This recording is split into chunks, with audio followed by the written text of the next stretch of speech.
जी, नमस्ते boss.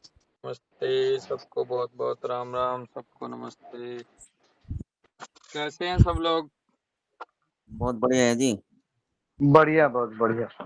Okay, तो आज डेट हो गई है 22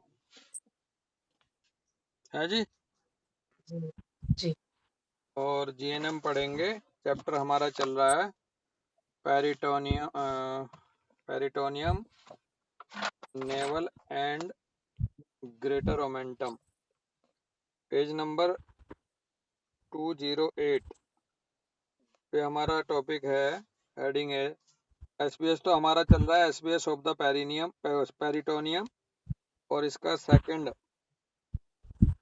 हेडिंग है इन्फ्लामेशन ऑफ द पेरिटोनियम, यानी कि पेरिटोनाइटिस। जी, जी राम और राम बॉस, राम राम राम सभी बेटा, को। राम राम जी। दीपशिका 208 नंबर पेज पे हैं हम। जी जीएनएम जी के inflammation of the peritoneum topic है। जी में कह रहे हैं the conventional medicine distinguishes the primary, bracket में कह रहे हैं source of inflammation is the peritoneum, and secondary, bracket में कह रहे हैं inflammation of surrounding organ coming, for example intestine. Peritonitis, यानी कि पेरिटोनाइटिस के जो प्राइमरी सोर्स और सेकेंडरी सोर्स लेके चलती है कन्वेंशनल मेडिसिन, उसने अलग अलग किया हुआ है। प्राइमरी सोर्स में उसने बताया कि पेरिटोनियम का इन्फ्लामेशन होता है, इसका सोर्स यहाँ से है। और सेकेंडरी इन्होंने बोला कि इन्फ्लामेशन यदि सराउंडिंग ऑर्गन्स का है, जैसे इंटेस्टाइन वगैरह का, तो उससे भी पेरिटोनाइटिस होती है। इफ प्राइमरी पेरिटोनाइटिस, यदि पेरिटोनाइटिस प्राइमरी है, तो एसबीएस बोला है SBS of the peritoneum. Example ले रहे हैं, और ये एसबीएस ऑफ द पेरिटोनियम जो है उसमें attack against the abdominal cavity, acute attack, threat और परसेप्शन ऑफ एन अटैक, ये हो सकता है फीलिंग में। एग्जाम्पल में कह रहे हैं कि the 35-year-old right handed man is sitting in a passenger seat next to his girlfriend as she drives through an intersection with a green light. एक 35-year-old right-handed man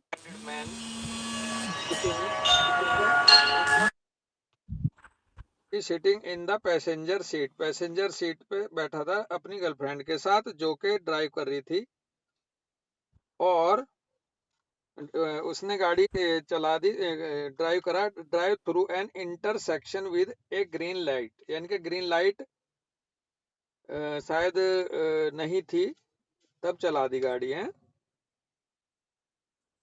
हाँ, इंटरसेक्शन, हाँ, intersection का मतलब है जैसे ग्रीन लाइट चौराहा। नहीं थी और वो गाड़ी पार कर दी।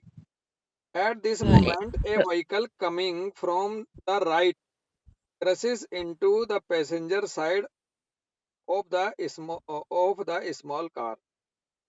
उसी क्षण एक व्हीकल राइट साइड से आया और उसने क्रश किया पैसेंजर साइड को इस स्मॉल कार की, और जबकि ये पैसेंजर साइड में बैठा भी था।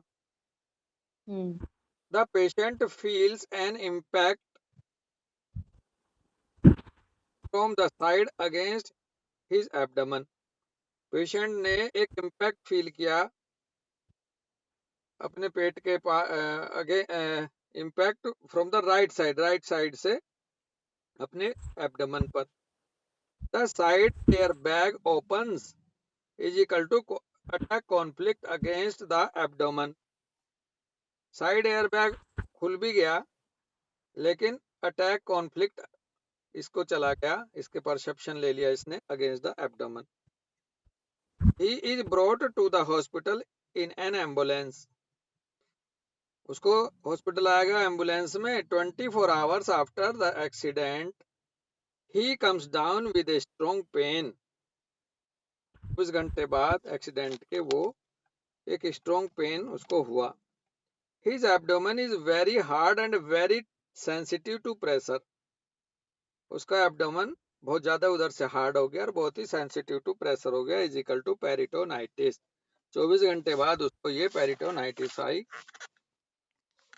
हीलिंग के उसमें आई है।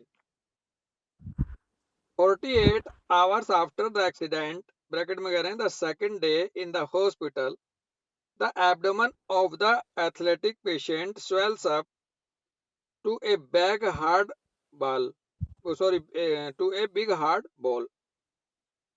48 ईयर बाद इस एक्सीडेंट के, यानी कि अगले दिन हॉस्पिटल में दूसरे दिन, the abdomen of the athletic patient इसी को कह रहे हैं, इसका स्वेल अप हो गया और एक बिग हार्ड बॉल बन गई। पेशेंट इन्वर्टेड कॉमा में, it's as if I were pregnant. Patient को के हिसाब से ऐसा लगा जैसे कि वो प्रेग्नेंट है, इतना ऐसा भारी हो गया, बिग हो गया hard ball. Is equal to healing phase ascites exudative peritoneal effusion. Healing phase में है ये, एसाइटिस हुई और एक्सुडेटिव पेरिटोनियल इफ्यूजन यहाँ पर आया। एक होता है एक्सुडेटिव, एक होता है ट्रांसुडेटिव। डॉक्टर हाँ जी दीपशिखा, सिमरन, जी। अंतर है दोनों में?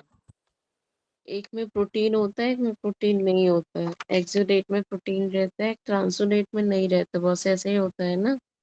को क्लियर करो। एक तो होता है एक तो होता है सिफिलिटिक, एक सिफिलिटिक नहीं होता। हाँ तो बॉस प्रोटीन की वजह से मैं बता देती हूँ।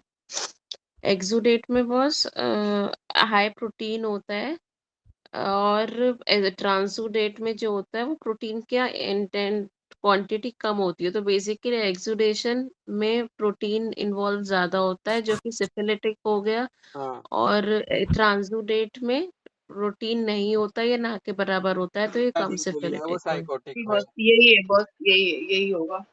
जी बस इसमें दोनों चीजों में दूसरा वो भी है कि एक्सुडेटिव में मतलब एक प्रोसेस अंदर जो है ना, सिफिलिटिक प्रोसेस चल रहा है, उसके रिएक्शन में ये एक्सूड करके आता है। हाँ, ट्रांसुडेटिव में उसका जो है वो एकदम से निकल कर आता है वहां पर। एक्यूटली, वो हाँ जी। एक्यूटली है कोई। अच्छा, हाँ। चलो, कह रहे हैं his swollen belly remains with him for 2 days and then he slowly urinates the fluid away and his pain subside।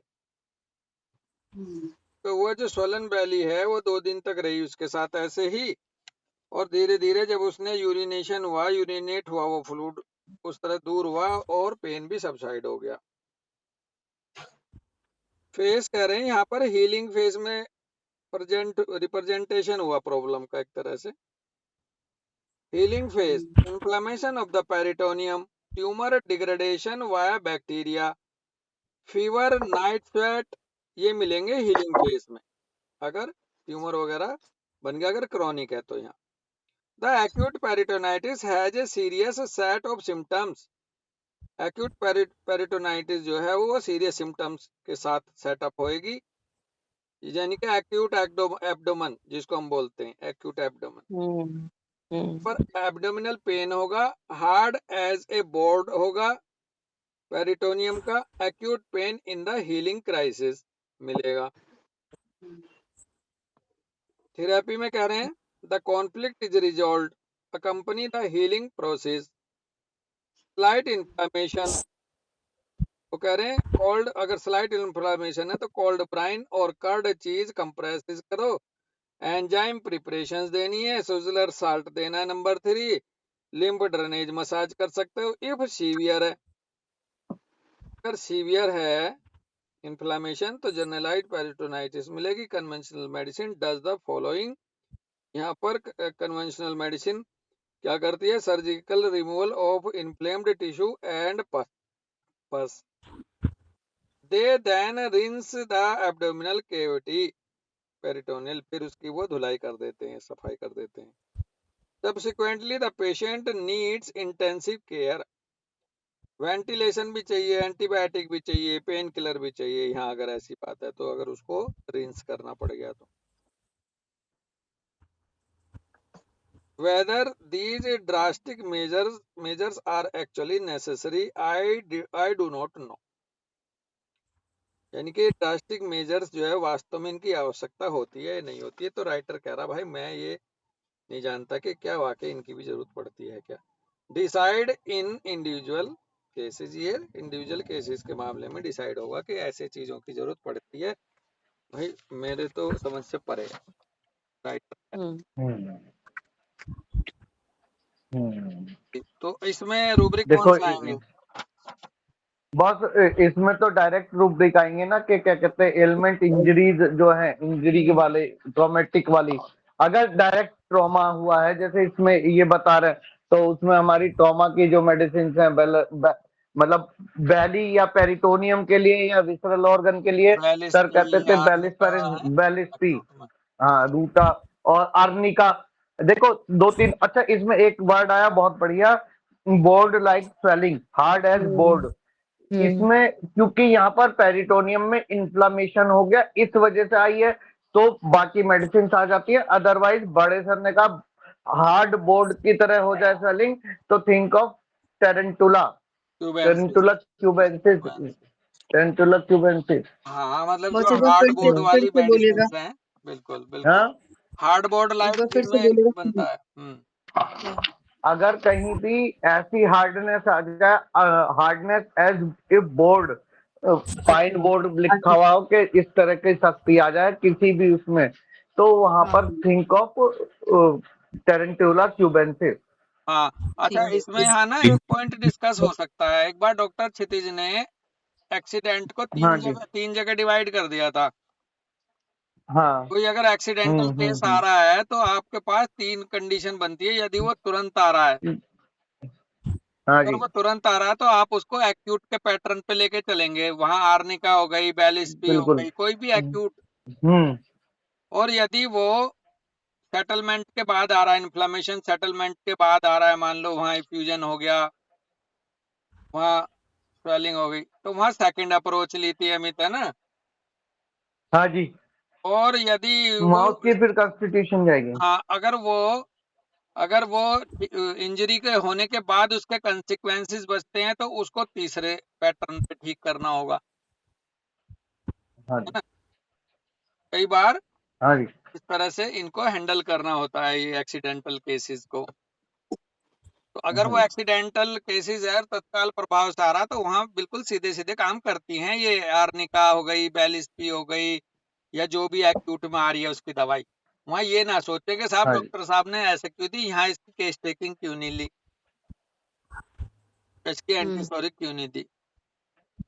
ठीक है, ये आया था हमारे पास हम्म, सामने एक बार, अमित शर्मा, मेरे, अमित पाल के, दीपशिखा के भी आ गए जब एसपी पेज पढ़ रहे थे मुंबई में।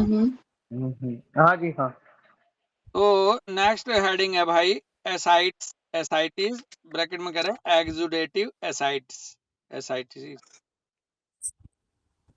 Ascites is when there is fluid in the peritoneal space। जब पेरिटोनियल स्पेस में फ्लूइड इकट्ठा हो जाता है तो इसे एसाइट्स होते हैं।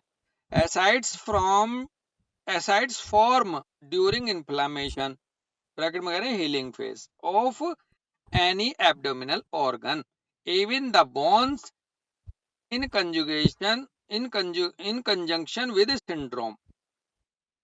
एसाइड जो है वो इन्फ्लामेशन के दौरान और खास करके उसमें हीलिंग फेज के दौरान आती है किसी भी एब्डोमिनल ऑर्गन के, भले चाहे वो बोन क्यों ना हो, और साथ में यहाँ पर जुड़ा होना चाहिए सिंड्रोम। कहीं भी फ्लूइड एक्यूमुलेशन है ये तो समझ लो कि वहां सिंड्रोम मसला जुड़ा होगा। ब्रैकेट में कह रहे हैं इज इक्वल टू ट्रांसुडेटिव एसाइड्स। अगर यहाँ सिंड्रोम भी जुड़ा है तो ट्रांसुडेटिव एसाइड्स कह रहे हैं। A swelling of the liver can mimic ascites, liver की स्वेलिंग कई बार ऐसा आभास दिलाएगी कि जैसे एसाइड्स हो गई हो, मिमिक करती है उसका, उसकी नकल बन जाती है देखने में। pronounced ascites occur in peritoneum SBS plus syndrome. Bracket में कह रहे हैं is equal to exudative ascites. Pronounced का मतलब अच्छी खासी, जिसको हम एसाइट अपने आप में जिसको कहते हैं, वो पेरिटोनियम के एसबीएस और साथ में सिंड्रोम जब जुड़ जाता है वही होती है वास्तव में, और वो होती है exudative ascites. The same SBS as above, SBS ऊपर वाला ही है, यानी कि एसबीएस होता है peritoneum, attack against the abdominal cavity, actual attack, threat और परसेप्शन ऑफ एन अटैक, ये मिलेगा इसका भी, but with syndrome as well, लेकिन यहाँ सिंड्रोम भी मिलेगा। कल एक बात आई थी अमितपाल भाई, और वो मुझे फिर याद जी। आ गई। बेसिकली कल मेरे को एक चीज का एहसास हुआ जब हम पढ़ रहे थे जी। कि किसी के शरीर में किस पैथोलॉजी किस लेवल तक डिजनरेटिव हो गई है, ये जी। स्वेलिंग तय नहीं कर सकती। स्वेलिंग तो केवल तब आएगी जब उस बंदे के अंदर उसकी साइकी में सिंड्रोम और जुड़ जाएगा, और वो सिंड्रोम क्या है भला? वो है forsaken syndrome, 4 second feeling. KCT वाला सिंड्रोम। अगर कोई हाँ जी। इंसान कितना भी ज्यादा अंदर बीमार चल रहा है, चाहे लंग्स को लेके चल रहा है, चाहे एब्डोमेन को लेके चल रहा है, यदि उस बंदे की केयर बहुत अच्छे तरीके से हो रही है और उसकी साइकी को ऐसा नहीं लग रहा कि मैं तो अकेला छोड़ दिया इन्होंने, या इस बीमारी की वजह से मैं अलग हो गया हूँ, सबसे आइसोलेट सा हो गया हूँ, तब तक एसाइटिस आने की नहीं, जब तक स्वेलिंग आने की नहीं। क्योंकि यहाँ हाँ जी। कल से मैं 2-3 बार पढ़ चुका हूँ कि यदि सिंड्रोम जुड़ा होगा केवल तभी और तभी आएगी। आप इसको ऐसा भी ले लो समझने के लिए कि किसी को सिंपल चेस्ट इन्फेक्शन हुआ, थोड़ा सा निमोनिया हो गया और वो चला गया अमित भाई उसमें 4 सेकंड फीलिंग में, तो हल्के से निमोनिया में भी लंग में पानी आ जाएगा, बिल्कुल डिफ्यूजन। है ना? बिल्कुल। हाँ, प्लूरल इन्फेक्शन थोड़े से में भी आ जाएगा, कहेंगे यार इतना तो बड़ा इन्फेक्शन में, और कई लोगों का पता चला लंग्स काफी मात्रा में डिस्ट्रॉय हो गया, रिफ्यूजन आया नहीं, हाँ, बिल्कुल। रिफ्यूजन आया नहीं। तो इसका मतलब यह है कि उसकी साइकी में कहीं ना कहीं अभी वो 4 सेकंड में नहीं है। ये मेरे को कल से 2-3 बार याद आ गई बात। तो बस इसमें इतना है, बस इसमें इतना भी कह सकते हैं यार, ये तो बड़ा छुई हुई सा, जरा सा ध्यान ना दो तो तुरंत कर जाता, मेरी तरफ ध्यान नहीं दे रहे, मुझे पूछ नहीं रहे। इससे उसका डिस्पोजिशन निकल आएगा उस बंदे का, जो थोड़े से उसमें ही उसमें चला गया प्लूरल, थोड़े से एब्डोमिन में थोड़ा सा इन्फ्लेमेशन हुआ तो एसाइटिस हो गई, घुटने में थोड़ा सा ही दर्द हुआ तो घुटने पे सूजन आ गई, पानी इकट्ठा हो गया साइनोवियल फ्लूइड में, साइनोवियल फ्लूइड इकट्ठा हो गया। हाँ जी। तो ये सब चीजें इस तरफ इशारा करेंगे कि ये बंदा बहुत तेजी से जाता है 4 सेकंड में। जी 4 सेकंड में। एग्जाम्पल में कह रहे हैं यहाँ पर, a patient is diagnosed with cancer of the liver and surgery date is agreed upon is equal to conflict attack against the abdomen. एक पेशेंट डायग्नोज हुआ कैंसर से, लीवर के डॉक्टर से, और उसकी सर्जरी की डेट के लिए वो हो गई, एग्री हो गया कि भाई इसकी सर्जरी होनी है, तो conflict attack against the abdomen उसको आ गया। The surgery is postponed 4 to 6 weeks in order to carry out pre operative examination. Surgery जो है पोस्टपोन करनी पड़ी 4-6 हफ्ते तक, क्योंकि अभी प्री ऑपरेटिव एग्जामिनेशन होने हैं। During the surgery the abdomen is found to full of metastasis is equal to cell proliferation in the peritoneum, peritoneal mesothelioma. ये ले और मजे की बात अमित शर्मा, पता चला एब्डोमेन में ट्यूमर है अमित पाल, और अभी पेरिटोनियम में कुछ नहीं है दीपशिखा, लेकिन उसे कह दी भाई इसकी जो है ऑपरेशन होना है, और ऑपरेशन होना है इसे 2 महीने बाद, 1.5 महीने बाद, उसके पहले कुछ जांच करेंगे। लेकिन जब डेट आई ऑपरेशन के, चेक करा तो पता चला कि पेरिटोनियम में भी कई सारे मेसोथेलियोमा और बन गए थे।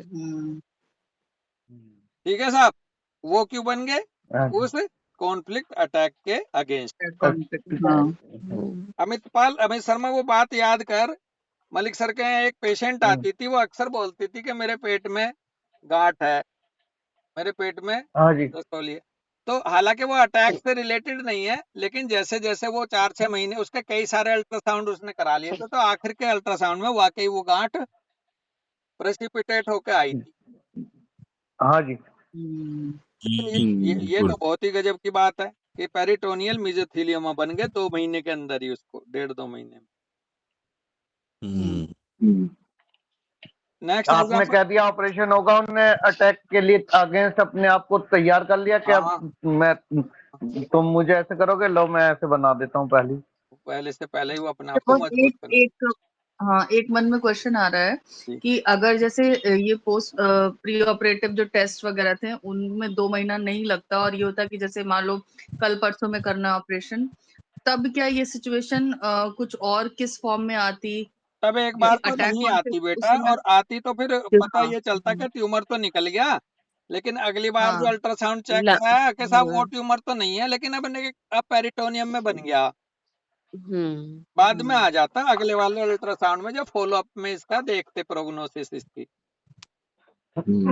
हो सकता है बेटे नहीं भी आता डॉक्टर दीपशिखा, अगर हाँ, उसको नहीं लगता भी कि आता, तेरा वही ट्यूमर हमें लग रहा निकल है गया, कि हाँ, अब कि तू एक ठीक बार हो को, गई, क्योंकि अगर अब ऐसे उसको ले ये लेती हो तो गया। हाँ, तो नहीं आएगा। हाँ, जैसे हाँ, एक बार उसको ये हो गया कि जो अटैक से जिसका डर था वो हो गया, वो बीत चुका है जो हाँ, ऑपरेशन था, बस। तो अब उसके बाद उसको कोई खतरा नहीं है या कोई अटैक का वो नहीं है। हाँ, अगर उसे ये कहा जाए किसी भरोसेमंद इंसान से कि छोटी सी गांठ थी, निकल गई, अब तू मस्त हो गई, अब ना होगा तुझे कुछ भी, हाँ। तो नहीं आएगा। तो देखो, nothing is fix, everything is circumstantial और सिचुएशनल। हाँ। सर इसमें ये भी हो सकता है कि जैसे एक सर्जन ने बोल दिया कि आपकी सर्जरी होगी और वो परेशान है, सर्जरी होगी, फिर वो कोई दूसरा ओपिनियन लेता है, वहां पे बोल देता है आपको सर्जरी नहीं होगी, इससे हो जाएगा, वो हाँ। मेडिसिन शुरू करता है, तो वहां भी उसका वो हीलिंग में आ गया कि सर्जरी नहीं होगी, तो हो सकता है वहां पे जाके वो रिजॉल्व हो जाए उसकी हीलिंग। हाँ, लेकिन फिर पेन बहुत आ आएगा रहा। भैया, हाँ, फिर ले- पेन आएगा, हाँ। फिर ये मेसोथेलियोमा पेरिटोनाइटिस आएगी फिर उसको। हाँ। अगर फीलिंग, एक सर्जन ने कहा तुम्हारी लेकिन सर्जरी होगी, उससे तो बन गए हाँ। मेसोथेलियोमा, और अगले हाँ। ने कहा कि नहीं अब नहीं होगी, आप ठीक हो गए, तो अब वो जो बन चुके थे वो हीलिंग में आएंगे ना, और जब हीलिंग में आएंगे तो पेरिटोनाइटिस होएगी तो डॉक्टर बने, सर। हम्म, तो जी। पेन से तो गुजरना होगा, ठीक है। तो ऐसे सेंसिटिव बंदे का बिना बताए छोटा सा उसको वो करके कि छोटा सा है, बहुत बड़ा प्रोसेस नहीं है, उसको जल्दी से जल्दी निपटाया जाए, तो वो ज्यादा सेफ जोन में है कंपैरेटिव टू हाँ जी। प्री ऑपरेटिव एग्जामिनेशन के चक्कर में फंसा के, और कंपैरिजन टू अलग अलग फिजिशियंस की राय लेने के। नेक्स्ट एग्जांपल है, the 55-year-old patient decides to have liposuction on her abdomen because her husband has been criticizing her fat belly. 55-year-old patient है, उसने लाइपोसक्शन कराने के लिए डिसाइड करा अपने एब्डोमेन का, क्योंकि उसका हस्बैंड उसको क्रिटिसाइज करता था एक मोटा पेट होने की कारण। When she sees the long needle rummaging, rummaging around in her abdomen, she feels like she is being attacked. जब उसने देखा है कि बहुत लंबी निडिल है जो घुमाई जाएगी उसके एब्डोमेन में। रमेजिंग देखना, वर्ड मीनिंग क्या है रमेजिंग का, RUMMAGING,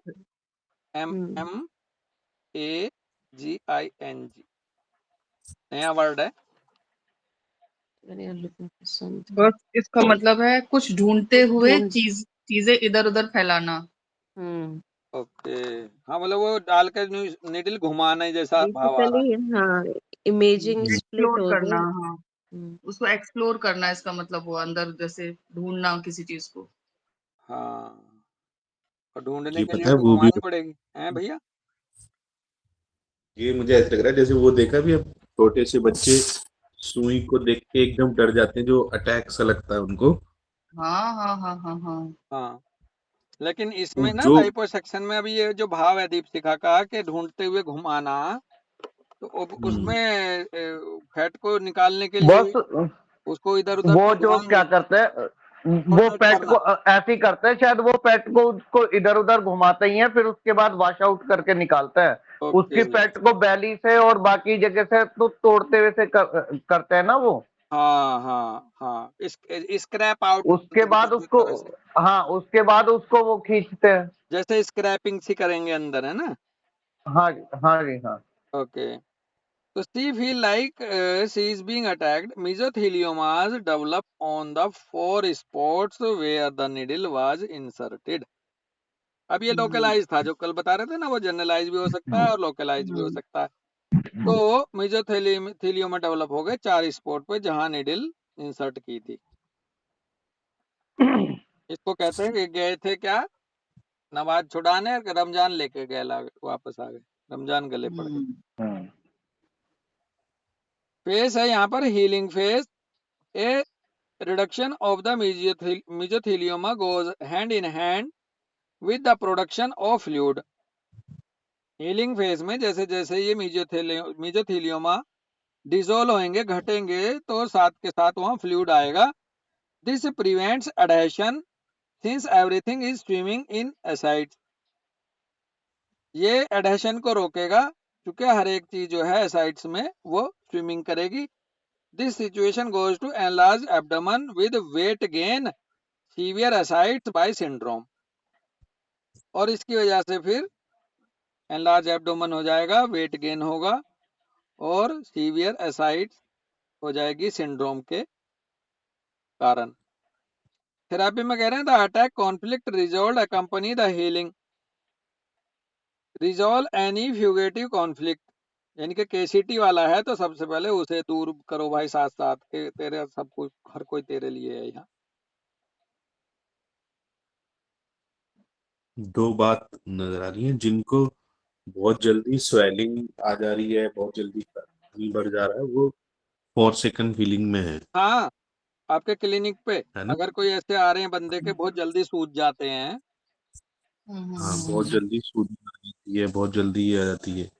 दूसरी बात, अटैक कॉन्फ्लिक्ट यहाँ से भी लग रहा है जैसे जो बच्चे ना शुरुआती दौर में ही देखा इंजेक्शन से बहुत डरते हैं, बहुत तेज तेज चिल्लाएंगे, बहुत तेज तेज चिल्लाएंगे, शुरुआत उधर से ही हो गई है। हाँ, लाइफ में आगे चल के वो इस तरह के शिकार होंगे फ्लूइड एक्यूमुलेशन के। हाँ, कर बस देखिए ये जो है ये फीमेल, पहले भी बात हो चुकी फीमेल बैली का स्पेशली, और या हाँ मोटापे का, कहते हैं ना अरे तू तो मोटी हो रही, तू तो बहुत मोटी है देखिए, तो ये उनका जो क्रिटिसाइज है उनको और मोटा कर देगा।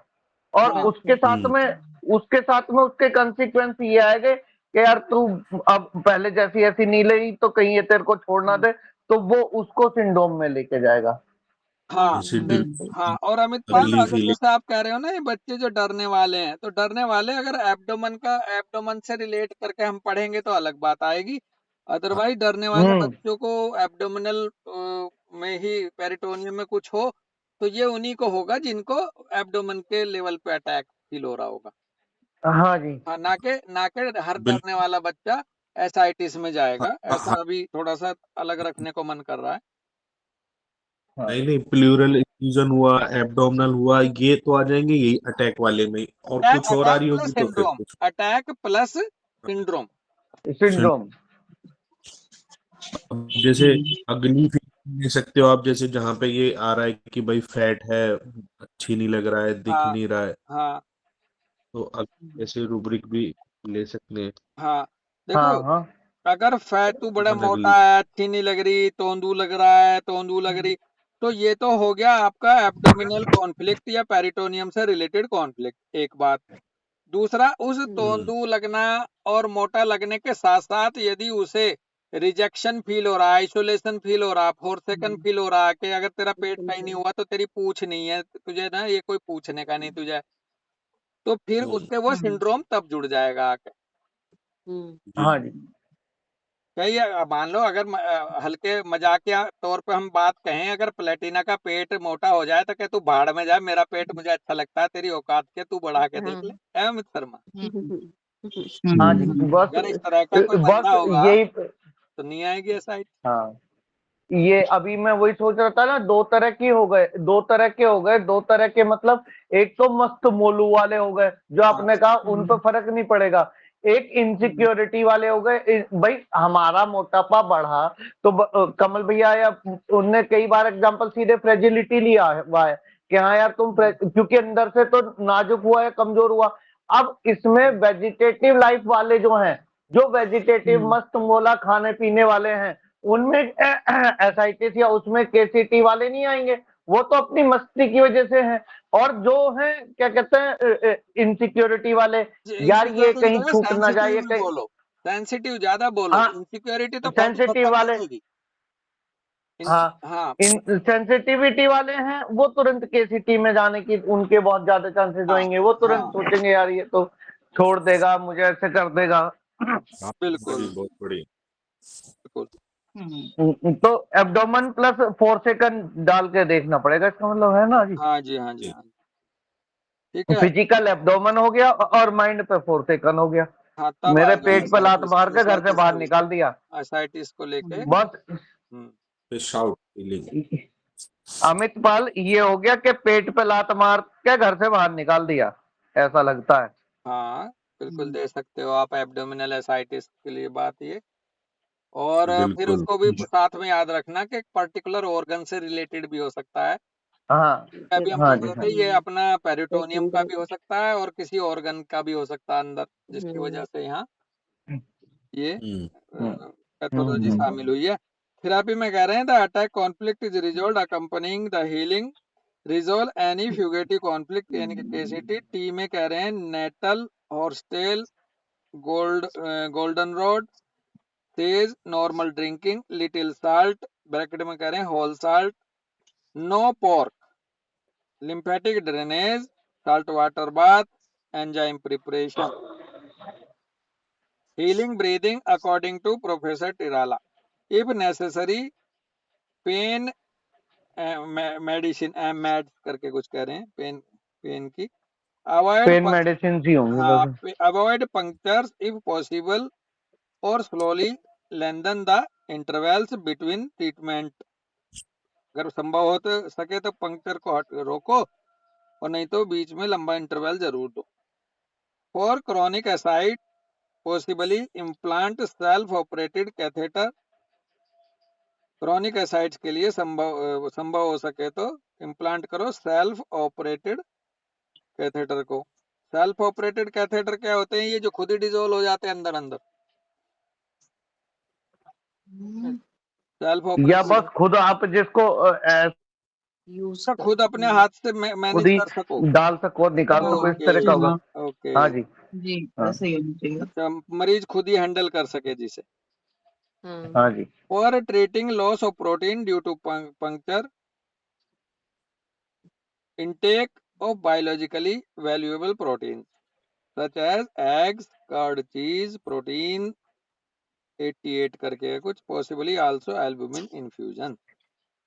ये जो एसाइड्स के बाद, पंक्चर के बाद, फ्लूइड निकालने के बाद अक्सर प्रोटीन ही कम होती है बॉडी में जी। कि उसको पूरा करने के लिए उस बंदे को एग खिलाओ, कर्ड चीज खिलाओ, प्रोटीन वगैरह दो और एल्बुमिन इन्फ्यूजन भी करो यदि ज्यादा कम आ गई हो तो। ये एक अच्छा सा भाव आया, अच्छा सा डिस्कशन रहा है साइट्स के बारे में। और बहुत बढ़िया। यहीं रुकेंगे दोस्त, बाकी कोई बात किसी को कहनी है, एक दो पॉइंट तो बताए अपना जरूर।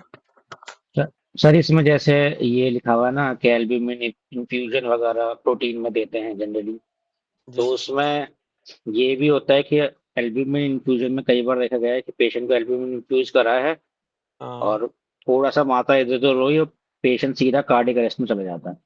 और ये कई बार पेशेंट देखे, तो इसका मतलब कि जितना हो सके मतलब इन्फ्यूजन से ना लेके नेचुरल में लें तो फिर ज्यादा बढ़िया रहता है। हाँ, वो इसलिए तो कहते हैं कि आप हो सके तो इनको ज्यादा से ज्यादा अवॉइड करो।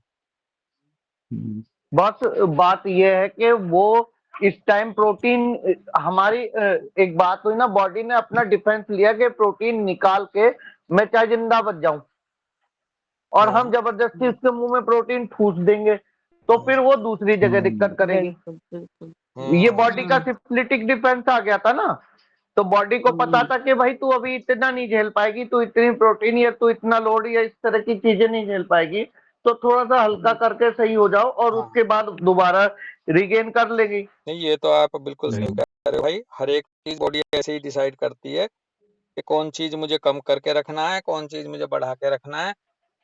इसमें हमें हस्तक्षेप करने का कोई अधिकार नहीं है, बशर्ते उसका वो राइट कोज हटा दो, बस बॉडी अपने आप कर लेगी उसे मैनेज। फिर हम मैनेजमेंट में घुस जाते हैं, कोज हटा नहीं पाते, और वो मैनेजमेंट और गड़बड़ा जाता है, पता चला मरीज उसी रास्ता कसी में निकल जाता है फिर। सही बात। जी उसने सर।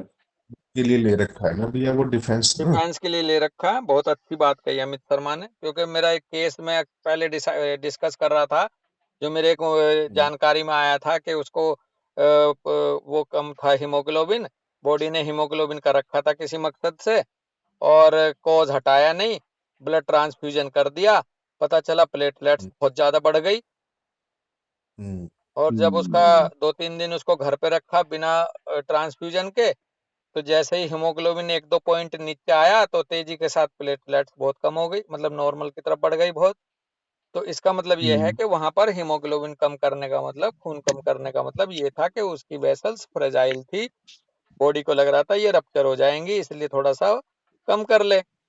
फ्रेजिलिटी हो बरकरार रही, खून बढ़ा दिया तो उस फ्रेजिलिटी के अगेंस्ट उस बॉडी ने प्लेटलेट्स बढ़ा के खून को गाढ़ा कर लिया, बह ना जाए इनमें को टूट के दीवारों को। बस एक क्वेश्चन पूछना था मुझे बॉस। जी जी बोलिए। हाँ जी सर, वो मुझे ये पूछना था, जैसे कहते हैं ना कि लोग कॉज हटाना, ठीक है, वो तो खैर हम लोग शुरू से मतलब यही सीखते ही आ रहे हैं और कोशिश भी करते हैं, लेकिन जैसे जहाँ सिंड्रोम्स है, ठीक है, अब सिंड्रोम्स है तो मतलब वो जितने सिम्टम्स है उसके अकॉर्डिंग वैसे इतने कॉन्फ्लिक्ट्स है, सबके एक एक कॉज होते हैं, तो वहां पे पेशेंट का भी तो मेन कॉज पता है, क्योंकि अब आजकल लाइफ सबकी इतनी मल्टीपल स्ट्रेसफुल हो चुकी है कि लाइफ में हर तरह की स्ट्रेस है। हाँ तो वहां पे हम लोग कैसे समझेंगे कि कौन सा पर्टिकुलर कॉज हमें एट दैट टाइम हिट करना है, उसको हटाना प्रायोरिटी है। हाँ बिल्कुल आप इन सही। केस ऑफ स्पेशली सिंड्रोम्स का, जहाँ सिंड्रोम्स की बात है वहां तो की बात मैं सिंड्रोम की ज्यादा जगह ना, इसको सिंड्रोम की जगह अपनी ऑर्गेनल वाली लैंग्वेज दे दो, मिक्स मियाजमेटिक डिजीज आ रहे हैं, मिक्स पैथोलॉजीज आ रही हैं, ऐसे बोलो आप सिंड्रोम की जगह। और इसके लिए 204 और 205 जो एफोरिज्म है, जब हम पढ़ेंगे ऑर्गेनल में, उसमें बताएंगे कि आजकल हमारे सामने क्या स्टेट आ रही है।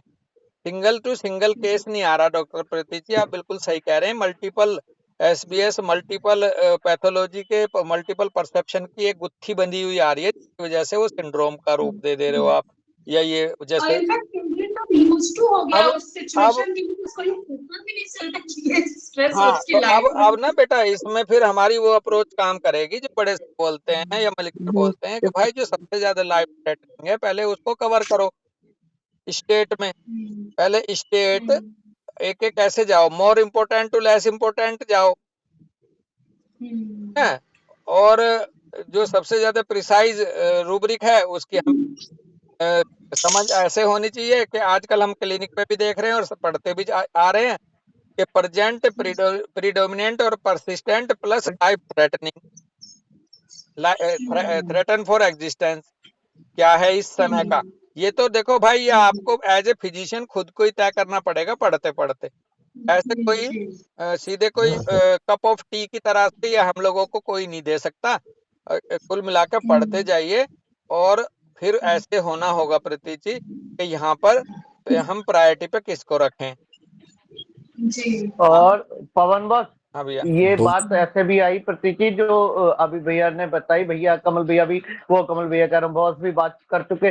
देखो एक चीज होती है कि या तो हम इतने बड़े ऑब्जर्वर और इतनी अच्छी चीज मिल जाए कि वो बचपन से ही चलती चलती चलती आ रही है, और एक मेडिसिन उसकी हम उस बिल्कुल ही एग्जैक्ट उठाकर जीसीएस उसको दें, अदरवाइज है ना, वो फिर या तो इतने, या फिर भैया ने वही बोला ना कि हमारे को ये देखना होगा मोस्ट लाइफ थ्रेटनिंग चीज प्रेजेंट परसिस्टेंट प्रिडोमिनेटिंग, जो लाइफ थ्रेटनिंग है उससे बचा जाए, और उसके बाद पीछे से फिर। लेकिन यहाँ पर ध्यान ये रखना होगा कि सेंसिटिविटी अगर हमारे को बिल्कुल ऐसी मिल गई कि लाइफ थ्रेटनिंग के साथ सेंसिटिविटी बचपन से जुड़ी भी मिल गई, तो फिर वो उसको दोबारा हमारे को हाँ दूसरी मेडिसिन की जरूरत नहीं पड़ेगी, वो उसका है भला ना कर बाबू जी? सकती है, वो उसका भला कर सकते हैं। हाँ अदरवाइज प्रैक्टिकल प्रैक्टिस आज की ये है, और आज की नहीं है, हाँ हनीमैन साहब ने भी कही, अमित शर्मा हमारी आज की हाँ नहीं है, बस ये सब का है। हनीमैन साहब ने 171 में कहा इस चीज को कि मैनी हम्म। एंटीस्टोरिक कैन बी चूज सक्सेसिवली।